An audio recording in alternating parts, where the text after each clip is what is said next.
네, 2월 임시국회가 시작이 됐습니다. 그리고 역사적인 동계올림픽 개막도 이제 일주일 정도밖에 남지 않았습니다.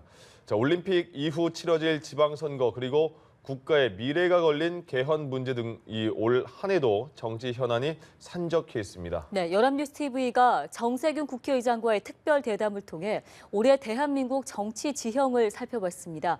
이번 대담은 이우탁 정치부장 그리고 김재현 정치부 수석 데스크가 함께 진행합니다.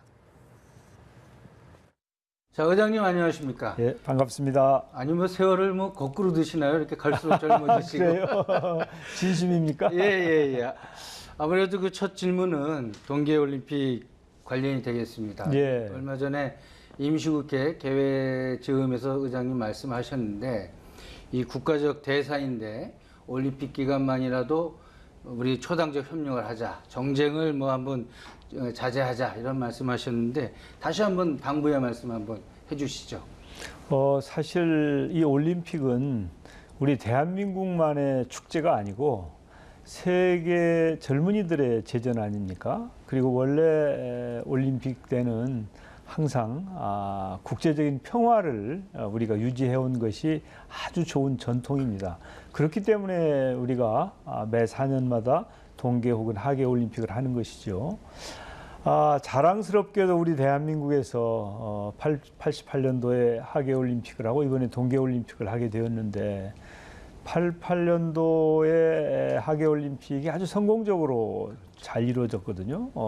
이번 올림픽도 꼭 성공해야 되겠는데 그러려면 당연히 국민 여러분들의 기대와 희망처럼 우리 국회도 올림픽의 성공적인 개최를 위해서 여야가 힘을 모아야 되는 거 아니냐. 그래서 이제 여야 모든 정당에게 정말 올림픽 기간 동안 정쟁을 중단하고 올림픽의 성공적인 개최를 위해서 힘을 모으자 그런 간곡한 부탁을 드렸죠. 네, 저 올림픽도 관심인데요. 이번에 그 북한이 참가하면서 관심이 더 커졌습니다. 예. 전 세계적으로 관심이 커진데, 근데 좀 여론이 국내 여론이 좀 호의적이지 않아 보입니다. 최근에 그 남북 단일팀 여자 아이스하키 그 구성 문제로 좀 기성세대가 너무 일방주의적으로 강요한 게 아니냐 뭐 이런 비판이 있는데 어떻게 좀 반성할 대목인가? 네. 사실은 좀 급하게 서두른 감이 있죠.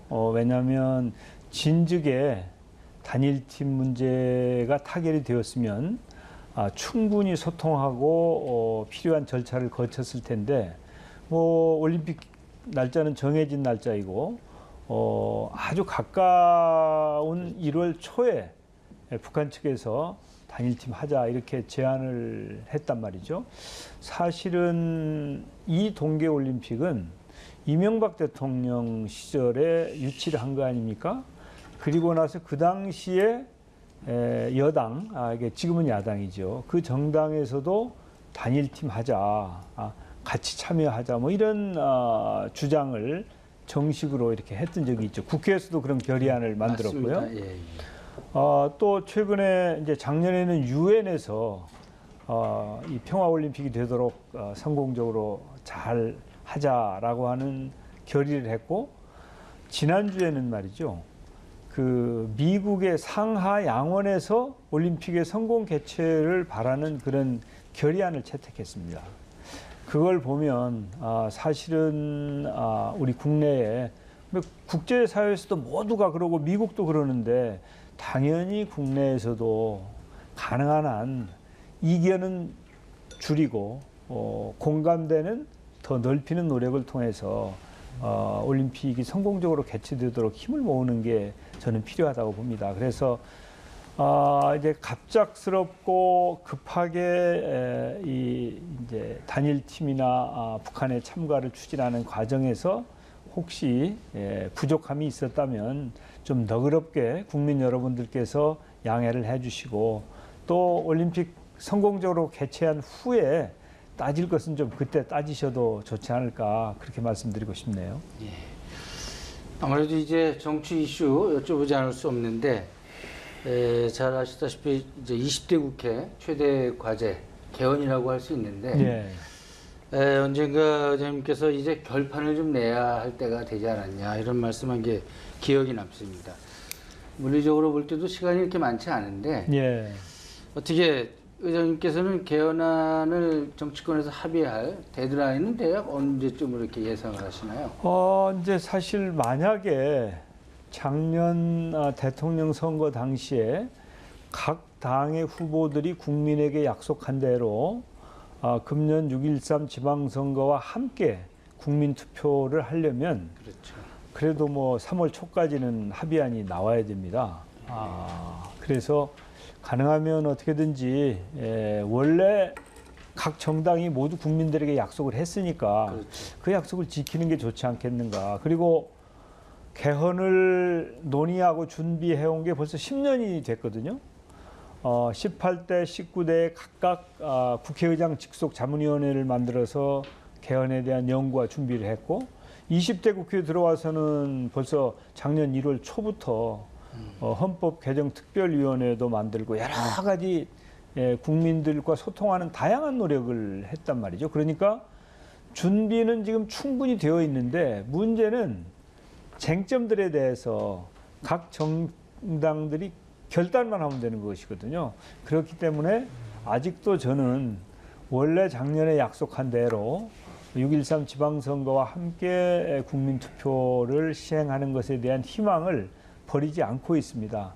그렇지만 뭐 꼭 그렇게 낙관하기도 어려운 그런 상황에 우리가 처해 있다고 봅니다. 근데 이번 개헌 논의에서 가장 큰 쟁점이라면 역시 그 권력 구조 어떻게 그렇죠. 나누느냐 뭐 그런 문제인데요.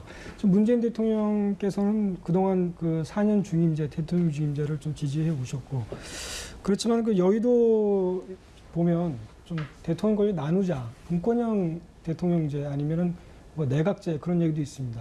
뭐 어떻게 조율하실 그런 생각이십니까? 예, 지금 뭐 순수 대통령제하고 또 분권형 대통령제 그리고 의원 내각제 뭐 이런 식으로 구분을 할 수 있을 것 같은데 아마 우리 정치권에서 의원 내각제에 찬성하는 그런 정당이나 의원들도 있지만 현실적으로 이건 좀 어렵다고 보는 것 같아요. 그래서 순수한 대통령제를 채택할 것이냐 아니면 분권형 대통령제로 갈 것이냐 또 분권형으로 가더라도 어느 정도 대통령 권력을 분산할 것이냐 하는 거에 뭐 정도 차이가 많이 있어서 뭐라고 이렇게 제목을 붙이는 게 중요한 것 같지는 않고요.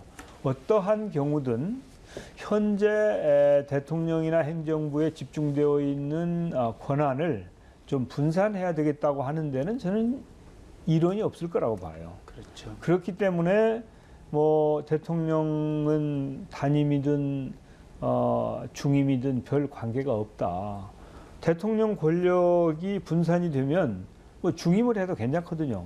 사실은 우리가 단임제를 채택한 것은 가능하면 이제 올해 재임하는 것보다는 한 번의 기회로 이렇게 그 권력 집중의 문제점을 좀 희석하자 하는 차원에서의 단임제의 성격도 있는 것이기 때문에 그래서 결국은 어떻게 이 정부 형태를 만들 건가는 합의하기에 따라서 이 결정지어 줄 수 있는 것이다.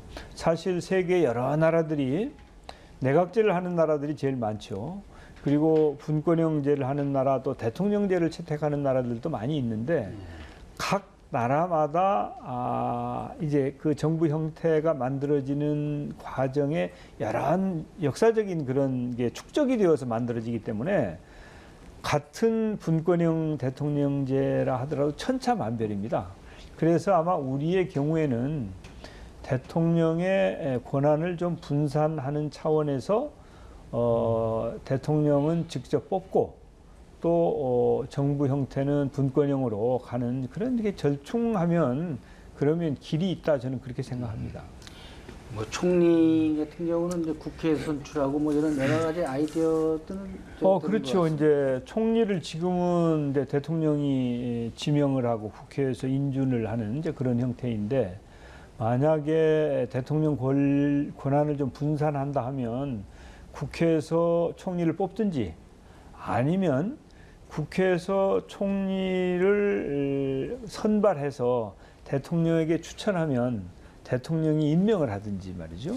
또 이제 장관을 제청하는 데 있어서도 현행 헌법도 보면 이제 총리가 대통령에게 장관 후보자를 제청하도록 되어 있지 않습니까? 그런데 뭐 실질적으로는 그렇게 되지 않고 대통령이 이제 선택한다고 이렇게 봐야 되죠. 현실적으로 지금까지는.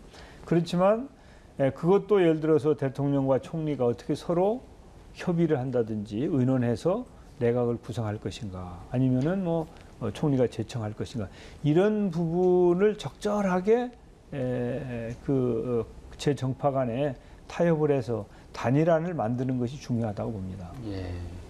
오늘 아마 여당이 아마 개헌 의총을 하는 걸로 저 들었는데 그렇습니다. 예. 뭐 여야를 구분하지 않고 뭐 한마디로 좀 빨리 하라라는 메시지를 준다면 어떻게 했으면 좋겠습니까? 그러니까 지금 국회의원들의 90% 정도가 개헌을 빨리 해야 된다는 거 아니에요? 예. 그러면은 그리고 각 정당이 이미 작년 4월 달에 2018년 6월 달에 국민투표에 붙이자 그랬으면 사실은 진즉에 각 정당의 개헌안이 나왔어야 되죠. 그렇죠. 예. 그래야 그걸 토대로 협상을 할 거 아니겠습니까? 그런데 이제 아직까지 그게 나와 있지 않은 상태이기 때문에 저는 여러 정파가 여러 정당이죠. 여러 정당이 자신들이 생각하는 그런 개헌안을 하루빨리 확정을 해서 그것들을 가지고 대화하고 타협하는 그런 장을 만드는 것이 옳다. 그런 각 정당의 안이 없는 상태에서 개헌특위를 아무리 운영해 본들 그렇죠. 합의안, 절충안이 나오기 어렵죠. 그렇기 때문에 현 시점에서는 각 정당이 개헌안을 자신들의 안을 빨리 하루빨리 확정하는 노력이 필요하다고 저는 봅니다. 네, 좀 더 좀 직설적으로 묻겠습니다. 야당이 사실상 개헌을 반대하면은 안 되는 거는 뭐 자명한 이치인데요. 어떻게 좀 여당이 좀 통 크게 양보하실 생각이 있는지, 뭐 가령 그 지방선거 날 말고 8월 15일이라든가 아니면 올해 연말이라든가 뭐 그런 방안에 대해서는 어떻게 생각하십니까? 저야 뭐 이제 거기에 대해서 왈가왈부할 형편은 아니죠.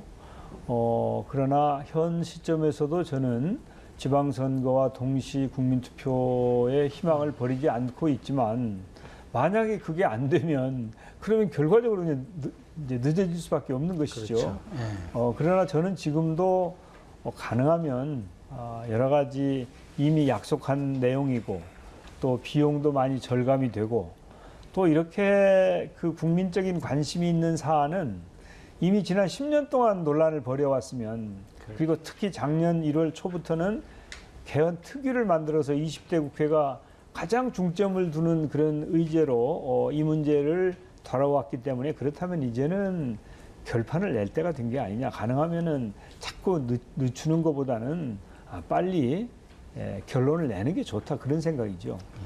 결판을 내야 할 시점은 맞는 것 같습니다. 예, 여러 가지 생각해봐도 벌써 이게 시간이 참 빠른 게 벌써 문재인 정부 출범한 지 벌써 8개월 지나가고 있는데요. 최근 문재인 대통령 장차관 워크숍에서 한 말씀이 인상적입니다. 대통령이 아니라 국민을 바라보고 일을 해라 이런 분발을 촉구했는데요. 문재인 정부 그동안 8개월 잘한 점이랄까요? 아마 상당히 국민에게 어떤 힘이 됐다는 그런 부분하고 좀 아쉬운 점이 있다면 어떤 걸 좀 얘기하시겠습니까? 뭐 가능하면 이제 이렇게 그 까다로운 질문은 답을 안 하는 게 좋겠지만 그래도 이제 말씀을 드리면 뭐 다들 소통을 그래도 잘 했다고 보지 않습니까? 거기에다가 대통령을 비롯해서 그 정부가 대통령이 국민에게 약속한 내용을 지키려고 하는 노력을 최선을 다하고 있다고 봐요. 그리고 우리 사회에 좀 어두운 곳이랄까, 약자랄까 이런 곳을 보살피려고 하는 노력을 열심히 하고 있는 점이 그래도 국민들로부터 높은 점수를 받고 있는 점이 아닐까 그렇죠. 이렇게 생각을 하는데 이제 굳이 좀 문제가 뭐냐 뭐 이런 걸 한번 챙겨 본다면 이제 정책의 완결성이 좀 떨어진다. 그러니까 방향은 맞는데 그 어떤 새로운 정책을 집행하는 과정에 그렇죠. 예. 부작용이 너무 많다. 그런 부작용을 미리 예방하고 이 새로운 정책을 추진해야 되는데 그런 점이 좀 미흡하지 않나 하는 그런 평가를 할 수 있을 것 같습니다. 좀 짓궂게 말씀. 점수로 한 100점 만점에 한 몇 점 정도 주시겠어요? 아니 그래도 국민들께서 지금 뭐 7, 80점 주시는 거 아닙니까? 그렇죠, 그렇죠. 그러면 뭐 저는 그보다 플러스 알파를 해야 되겠죠. 알겠습니다. 협치 얘기를 좀 안 할 수가 없는데 여소야대 이 전국이고 또 여당이 현실적으로 야당이 협조 없으면 뭐 일을 할 수 없는 그런 구조입니다.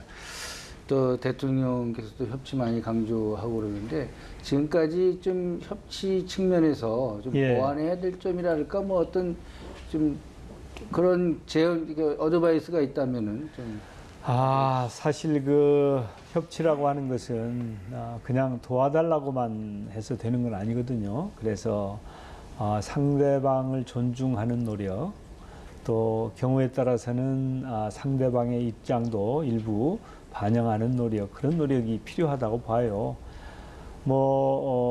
대통령이나 정부에서는 그렇게 노력했다고 말씀을 하시겠지만 그래도 하여튼 협치가 성공적이라고 보기 어렵기 때문에 좀 더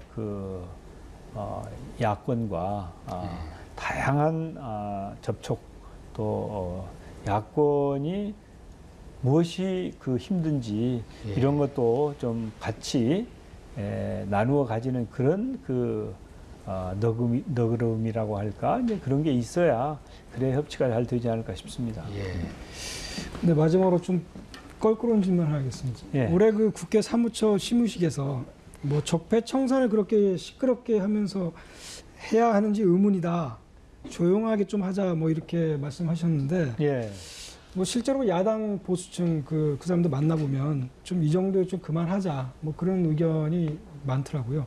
좀 뭐 그런 뜻인지 어떤 취지였습니까? 그런 것은 아니고요. 이제 적폐를 청산한다고 해서 이제 허물을 자꾸 들춰내는 것보다는 사실은 그냥 이런저런 문제가 드러나기 때문에 어쩔 수 없이 그 문제에 대해서 시시비비를 가릴 수밖에 없다라고 하는 게 이제 정부의 입장인 것 같아요.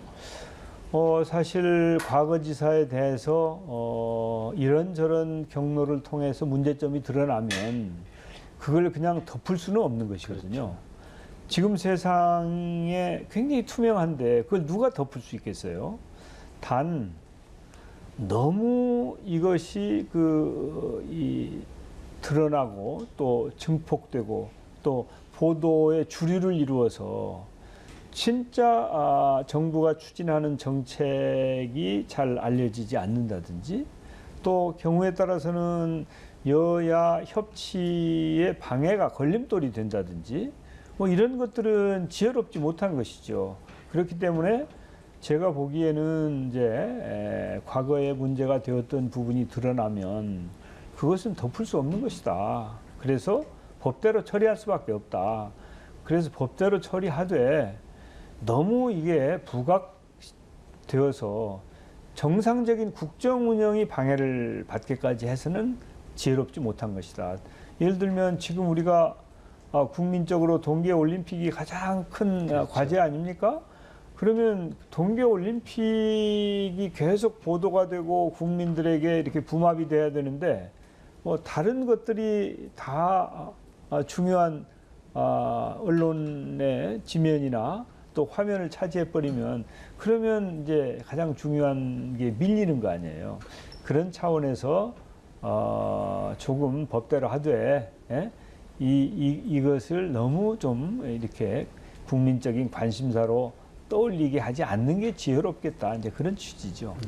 그런 측면에서 이번에 문재인 대통령 그 동계 평창 올림픽 개막식에 이명박 전 대통령 초청을 하셨는데 그건 이렇게 자연스럽지만 잘 하신 그렇죠. 국민들이 아마 박수를 보내실 거요. 그리고 실제로 아까도 제가 말씀드렸지만은 이 올림픽을 유치한 것은 이명박 대통령 아닙니까? 그러면 이제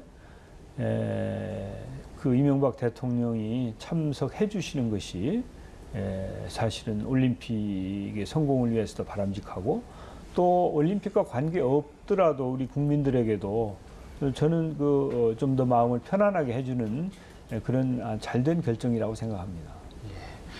자, 의장님 오늘 귀한 말씀 감사합니다. 예. 다시 한번 감사드립니다. 네, 고맙습니다. 예. 예.